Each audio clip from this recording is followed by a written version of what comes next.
अल्लाहु अल्लाहु अल्लाह। आज थोड़ा सा वाकया क्या हो गया, सियालकोट में हर तरफ ढंढोरा है, हर तरफ वो जी गैर मुस्लिमों के हुकूक होने चाहिए, उनके ये होना चाहिए, वो होना चाहिए, वो जी ये हो गया और वो हो गया, फलां हो गया।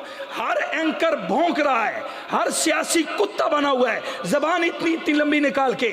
और एक तो मजहबी स्कॉलर मैंने देखा, अपने आप को मजहबी स्कॉलर कहते हैं, कल मैं उसका क्लिप एक सुन रहा था, जावेद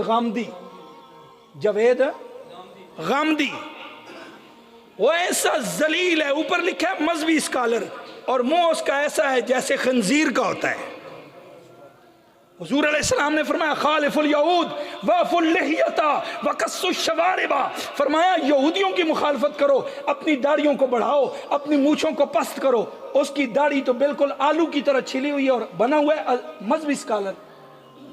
जिस कौम में ऐसे मजहबी स्कॉलर होंगे, कहता है ये 295C जो हुजूर की इज्जत का कानून बना था, इस कानून की आड़ में लोग गैर मुस्लिमों को कत्ल करते हैं, ये कानून खत्म होना चाहिए। मैं तो इस कानून के मुखालिफ हूं। मैं कहते हैं तुझे ये भी नहीं पता होना तेरा प्यो कौन है।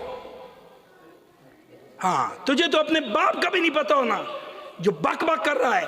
कल रेमंड डेविस ने दिन दिहाड़े हमारे बच्चों पे गोलियां चलाई थी, चलाई है कि नहीं चलाई? वो कुत्ता था कि नहीं था? उसके ऊपर कोई नहीं भौंका। दिन दिहाड़े मुसलमानों के बच्चों को मारा गया, रेमंड डेविस ने मारा, इज्जत के साथ चला गया।